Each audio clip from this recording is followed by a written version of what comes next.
Kenapa lu bikin sekolah? Karena gini, jadi sekolah itu beda. Sekolah yang gue bikin TK kan. TK itu gimana caranya kalau mereka nggak punya kesempatan untuk benar-benar belajar secara kognitif, belajar bersosialisasi bermasalah. Ya. TK, SD, SMP itu bisa bermasalah.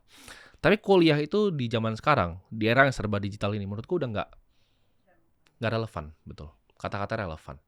Karena kuliah itu pelatihan skill kan untuk mempersiapkan ke dunia kerja. Kecuali beberapa profesi dan beberapa bidang ya, contoh seperti kedokteran dan hukum. Tapi di luar dua itu menurut gua nggak ada ilmu baku yang bisa dipelajari. Contoh, kuliah marketing, belajar apa itu marketing? Teori-teori dasar, apa? Kuliah bisnis. Belajar apa? Bisnis model kanvas, dosen aja nggak punya bisnis. Mau ngajarin gimana? Apa yang mau belajar tuh? Ya kan? Value proposition design. Ya, lu misalnya mau belajar marketing, kenapa nggak belajar di sini? Ya kan?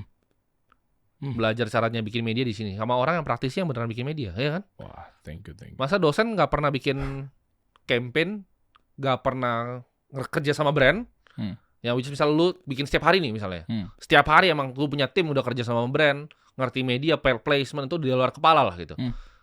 Ini dosennya nggak pernah nih seumur hidupnya terus ngajarin lu marketing. Jadi menurut gua nol yang bisa dipelajari di sana. Kecuali lu ambil misalnya yang sangat spesifik, misalnya lu mau jadi aerospace engineering, lu ambil di MIT itu bisa lah lu belajar. Tapi kalau yang kayak di Indonesia marketing, bisnis, manajemen, itu lu bisa belajar online semuanya. Tapi ada yang bilang kayak gini bro, dosen karena memang dia nggak punya bisnis karena hidup itu terbagi. Ada yang fokus pada teoritisnya, ada yang fokus pada praktisisnya gitu. Ya bener, kayak orang bilang kan coach basket. Tapi kan coach basket yang jago-jago dulunya pernah banyak yang pemain loh. Jago-jago loh. Yeah. Coach bola aja jago-jago, main bolanya tuh kalau diadu sama lu di jalan mungkin kalah lo sama coach bola yang udah tua gitu.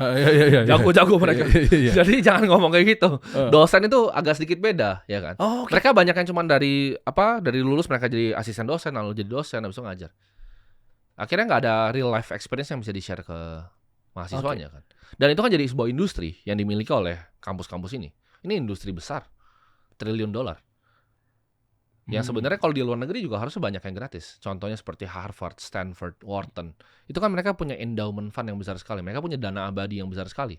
Kenapa harus orangnya masih bayar? Itu kan pertanyaan. Itu industri, ini kan industri.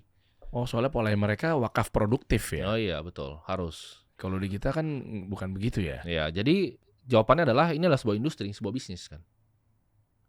Ini sebuah industri. Jadi kalau misalnya menurut gua apakah ini berfungsi? Ya enggak. Karena gua semester 1 gua masuk, gua langsung out gua. Kenapa? Ya ada ilmu yang gue bisa pelajari gitu. Semua ilmu yang diajarin, contoh mau belajar software ya, mau belajar IT itu semua outdated, ketinggalan. Tools yang dipakai, programming language yang dipakai, ya itu sudah ketinggalan sekali. Dan sekarang kan teknologi cepat sekali.